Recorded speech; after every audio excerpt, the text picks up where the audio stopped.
Сіздерді келе жатқан Наурыз баршамызға береке әкелсін. Чтобы наша страна развивалась, чтобы те реформы, которые сейчас намечены и стоят перед нашим государством, обществом, нам обязательно нужно мир и согласие в нашем общем доме.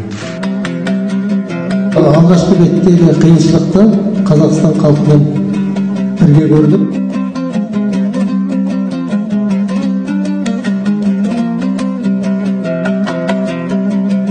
События января 2022 года до сих пор вызывают боль и тревогу.